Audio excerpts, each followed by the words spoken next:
Hello, ladies and gentlemen. Welcome back to the Grow Gaming Podcast. I am your host, Brittany, and this is the second episode. And this episode, I'm going to give you my thoughts and opinions about the new trailer of Mortal Kombat 1, also known as MK12.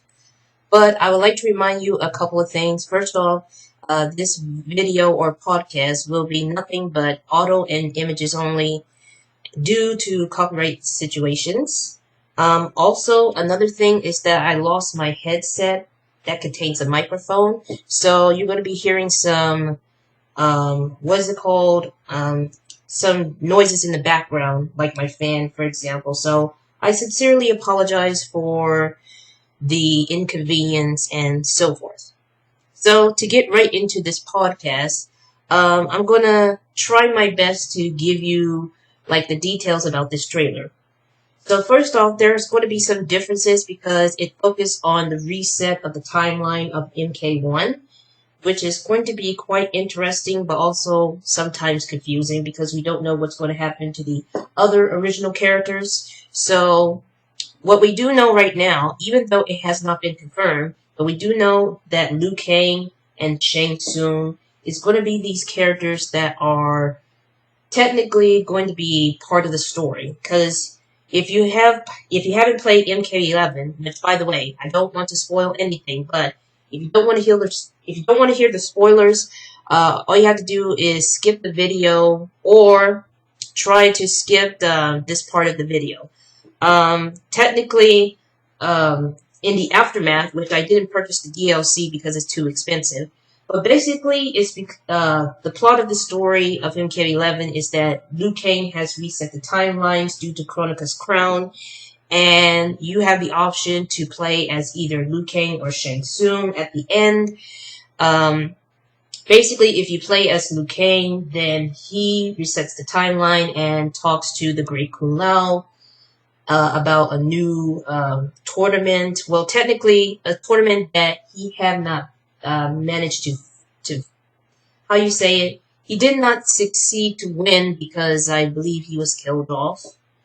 But he's going to be the character that is going to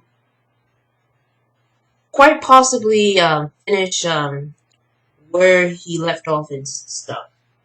And I think Liu Kang is going to help him with that. I would like to apologize for not giving too much details because I'm trying to remember of what I just witnessed in the aftermath. But if you play as Shang Tsung, that means he defeats Liu Kang, and his timeline is different. It's like he conquers all the realms except for the Order and Chaos Realm. But he's now part of MK1 as his younger self, which, by the way, he is a pre-Order character, which is quite surprising. What else? Oh yeah, let's get back to the trailer. In this trailer, we have Raiden, who is now no longer an Elder God. He passed the torch to Liu Kang, who is now an Elder God. He's in his younger self. And there's also the Great Kung Lao, which I'm assuming it could be the Great Kung Lao. We have to wait and see if there's any more information or details about other characters. We also get to witness Katana and Mileena together for the first time, but not as rivals, but as like allies, and it's quite surprising. So, for what I can gather, Katana is now Queen of Edenia, and Mileena is just joining her side by side. Now, it's kind of very interesting because they're both enemies due to the fact that Mileena was cloned by Shang Tsung or whoever cloned Mileena as like a different version of Katana. Regardless of that, it looks like they'll become allies to face a certain evil. And then we have Scorpion and Sub-Zero once again, but this time they're also going to be allies of joining forces to fight against the great evil one once more. But what's interesting is that about this is the fact that there's a possibility that Scorpion will not become a Spectre, and Sub-Zero, the original one, will not be killed by Scorpion, due to the history they have when Scorpion thought he killed his family clan, but not realizing the reality that it was Quan Chi all along. And let's see, what else is there? So, because of that, Bi-Han is probably going to be joining forces with Scorpion to fight against whoever evil may be. And then there's something about the trailer that most of the characters have done, and that is to look at the sky and notice that there is some sort of portal, and out comes Shang Tsung. I can't even pronounce his name. Shang Tsung, excuse me.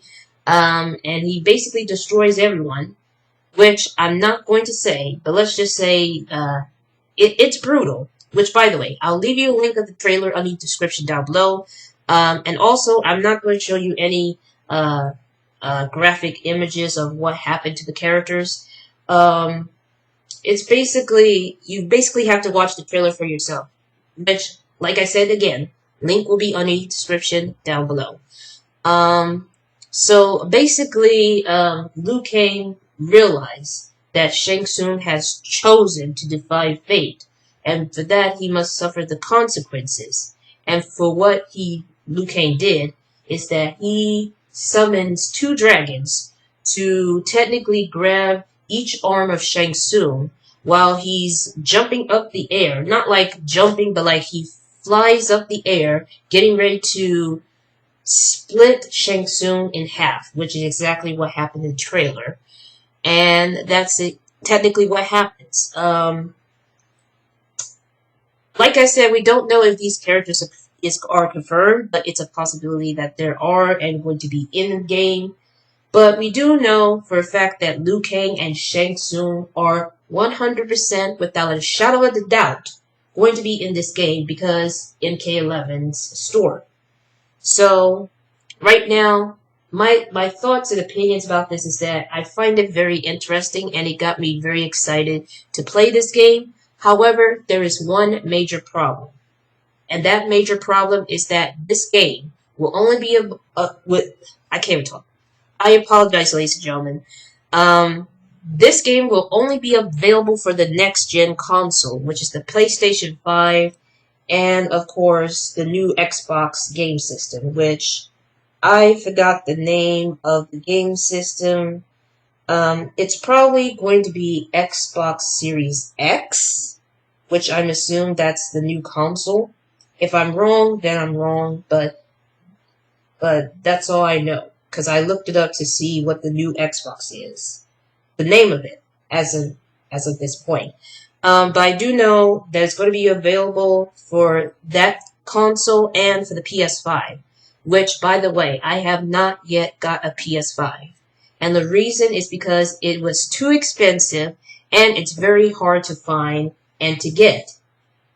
And it also sold out quickly. That's just what I'm assuming, because, you know. And I'm going to be very disappointed if I don't get this game. Because if I don't get, not this game, if I don't get the console, I won't get the game.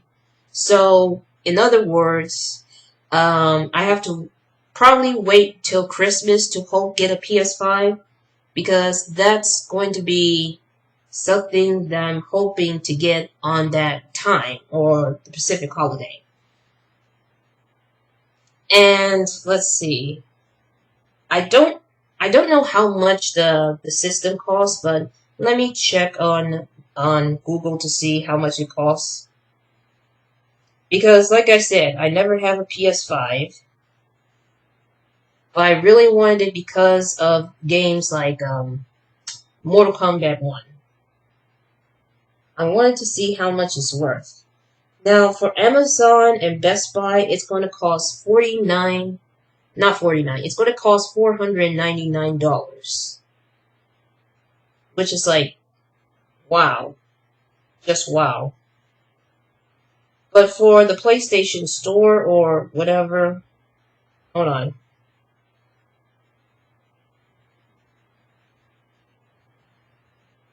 Let's see how much it's worth on GameStop. Because that's like the only store that I get when it comes to games.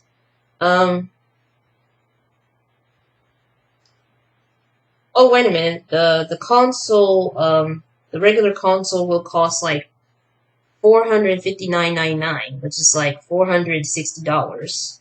While the one that has the digital edition will cost $359.99, which is like $360.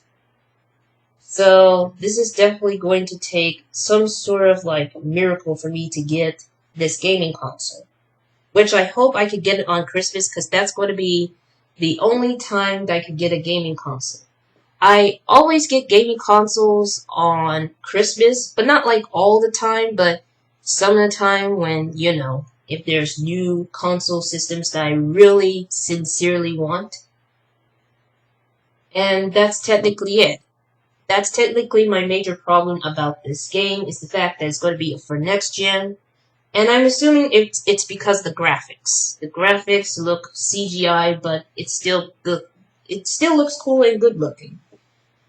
And all I have to say is that I'm excited about it, but at the same time, I'm going to be very disappointed if I do not get a PS5. I know I keep saying PS5 so much often, but that's because I'm so upset of not getting that console. But regardless of all that, that is it. That is definitely it for today's episode of the Girl Gaming Podcast. Thank you so much for watching, and I would like to apologize for stumbling and getting stuck upon words a bit. I'm a little bit nervous, but also trying to say some things that you could understand. And even though when it comes to like podcasts, I have to have something to like read the stuff and all that kind of stuff, but I like to do it off script because it's a bit more like realistic.